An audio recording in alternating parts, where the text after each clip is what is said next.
Hello everyone, ఇవాళ మీకు programming ఎలా చేయాలి అనే దాని గురించి ఎక్స్ప్లెయిన్ చేయబోతున్నాను అనమాట. సో ప్రోగ్రామింగ్ ఎలా చేయాలి అనే దాంట్లోకి వస్తే, సో ఫస్ట్ మన హై లెవెల్ లాంగ్వేజ్ని కంప్యూటర్కి అర్థమయ్యేటట్టు చెప్పాలి కాబట్టి, సో ఫస్ట్ ఇంక్లూడ్ చేద్దాం. దేనికి కనెక్ట్ చేద్దాం?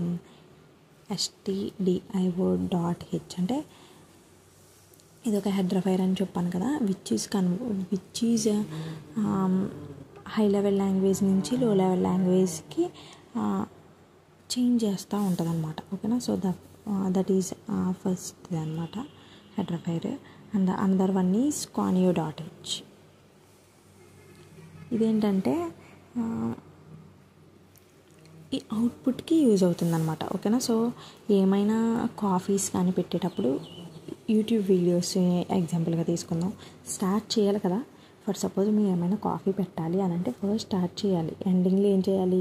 సో టీ ప్రాసెస్ అంతా చెప్పేసి మళ్ళీ ఎండింగ్లో స్టాప్ అని చెప్పాలి. అలాగే కంప్యూటర్ లాంగ్వేజ్లో స్టార్ట్ అంటే ఏంటండి? వైడ్ మెయిన్ అనమాట. ఇది ఓపెన్ పెరాంథసిస్, క్లోజ్డ్ పెరాంథసిస్. ఎప్పుడు కూడా వైడ్ మెయిన్కి సెమీకోలన్ పెట్టొద్దు అస్సలు. సో దాని తర్వాత ఇలా పెట్టిన వెంటనే ఓపెన్ బ్రేస్ పెట్టేసేయాలన్నమాట. సో దాని తర్వాత కంప్యూటర్లో ట్యాబ్ ఇచ్చి ట్యాబ్ దగ్గర జస్ట్ ఏం ప్రింట్ చేద్దామంటే ఇవాళ మీ నేమే ప్రింట్ చేసేసేయండి. అంటే ఈ స్టేట్మెంట్ ఇక్కడతో అయిపోయింది కాబట్టి ఇక్కడ సెమీకోలన్ పెట్టాను. ఓకేనా? సో దాని తర్వాత దీనికి యాజ్ యూజువల్గా క్లోజ్డ్ బ్రేస్. అంటే ఇప్పుడు ఇంత చిన్నది చేశారు కాబట్టి అవును ఇది ప్రోగ్రామ్ 1 లేకపోతే ఇది ఒక ప్రోగ్రామ్ అని మనకు అండర్స్టాండ్ అయిపోతుంది. మనం ఎప్పుడైనా దాన్ని ఓపెన్ చేసుకోవాలంటే ఈజీగా వీ కెన్ ఫైండ్ ఈజీలీ కదా. సో కానీ ఎక్కువ ప్రోగ్రామ్స్ ఉన్నప్పుడు దీన్ని ప్రింట్ చేయకుండా ఓన్లీ మన ఐడెంటిఫికేషన్ కోసం ఏమైనా నేమ్ పెట్టుకోవాలన్నమాట.